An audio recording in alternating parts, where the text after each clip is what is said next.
Mas e aí, o que o açúcar faz com o corpo de quem tem uma doença autoimune? Será que a saída seria utilizar o adoçante?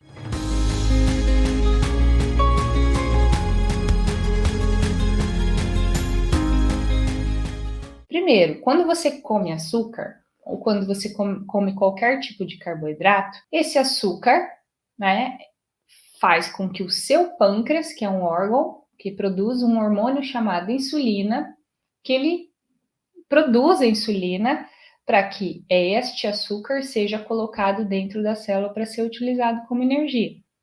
Isso acontece, a menos que você tenha uma autoimune chamada diabetes tipo 1. Se você tem diabetes tipo 1, você não produz ou produz de forma insuficiente a insulina, e aí você tem que colocar para dentro com uma injeção de hormônio insulina, tá? Mas se você tem diabetes tipo 2, que não é uma autoimune, ou se você tem qualquer outra autoimune que não seja diabetes tipo 1, é isso que acontece. Só que acontece, quando você come açúcar, açúcar é uma energia muito rápida, porque sobe o açúcar muito rápido, chega muito açúcar, né? Chega açúcar e o seu pâncreas tem que produzir insulina proporcionalmente para poder dar conta desse açúcar no seu sangue, para que você não tenha um açúcar no sangue super elevado, né? E isso não seja um problema para você. Né? Então, quando você vai lá e mede a sua glicemia de jejum, é isso que acontece. Tá normal. Por que tá normal? Porque você tá produzindo insulina. Então, independente do estrago que você faça, ela vai continuar normal, porque seu pâncreas vai dando conta, tá? Aí, lógico, você com o tempo pode desenvolver uma resistência insulínica e essa insulina não funcionar mais tão bem. Mas o que eu quero que você entenda aqui é que todas as vezes que você come açúcar, você vai produzir insulina. E esse pico de insulina, se ele acontece de forma crônica, ele gera um processo inflamatório, ele faz um estímulo inflamatório. Então é ruim. Então esse aumento de glicose no sangue, de açúcar no sangue, ele vai estimular também radicais livres. Radicais livres em excesso vão causar um estresse oxidativo, um estresse no seu organismo, que como consequência também vai gerar um processo inflamatório, né? Então é um ciclo que se retroalimenta. Um outro problema do açúcar, problema número 2 do açúcar, é que ele é um sacarídeo fermentável, então ele fermenta no seu intestino. E isso favorece ao supercrescimento bacteriano, que a gente chama de SIBO. SIBO é uma sigla que significa supercrescimento bacteriano. E se você tem autoimune, você já sabe que intestino é causa e sustentação do mecanismo autoimune e que é o órgão mais importante, independente de onde a sua autoimune esteja manifestada, se ela está manifestada na sua pele e você tem psoríase, se ela está manifestada na raiz do seu cabelo e você tem alopécia, se ela está manifestada nas suas articulações e você tem artrite reumatoide, se ela está manifestada no seu cérebro, você tem esclerose, independente de onde ela esteja manifestada, o intestino é o órgão mais importante do seu corpo que você precisa cuidar.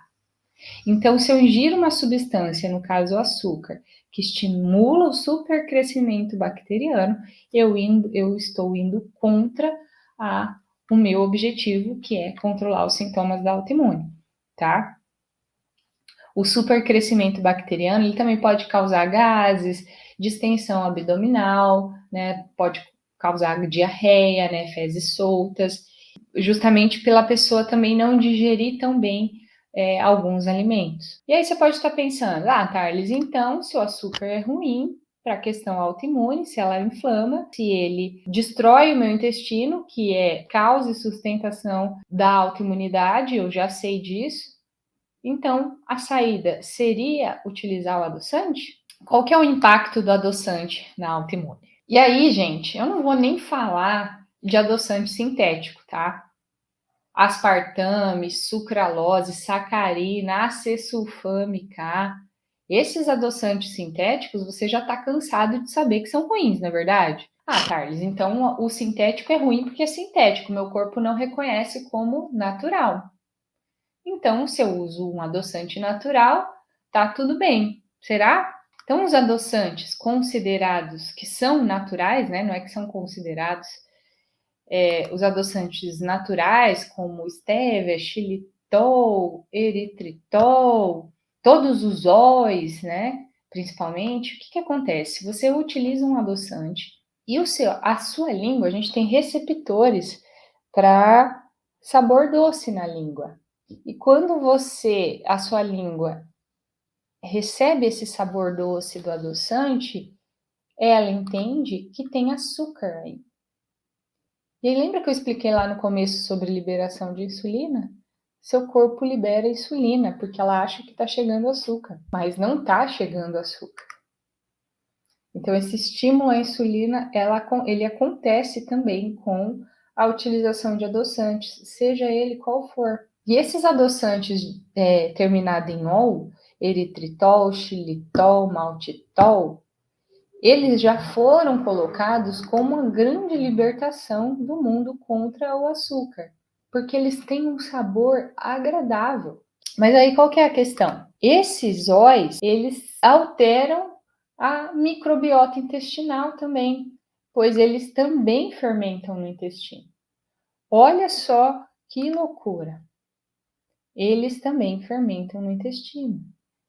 E aí, como você já bem sabe, se você quer silenciar os sintomas da autoimune, você deve colocar o seu intestino como o órgão principal a ser trabalhado. Então, se você utiliza uma substância, começa a colocar o adoçante à base de óleo no seu cafezinho, faz receitinha pseudo saudável, falso saudável, cheia desses adoçantes, as chances são de que você está indo contra o seu objetivo. Não vai te ajudar a fazer isso. E olha só, olha só como o intestino ele tem uma comunicação constante com o cérebro. Existe um eixo de comunicação entre cérebro e intestino. E o intestino, olha só, para cada mensagem que o cérebro manda para o intestino manda 9 mensagens para o cérebro. Pensa na importância dessa comunicação. Por isso, nós dizemos que o intestino é o segundo cérebro.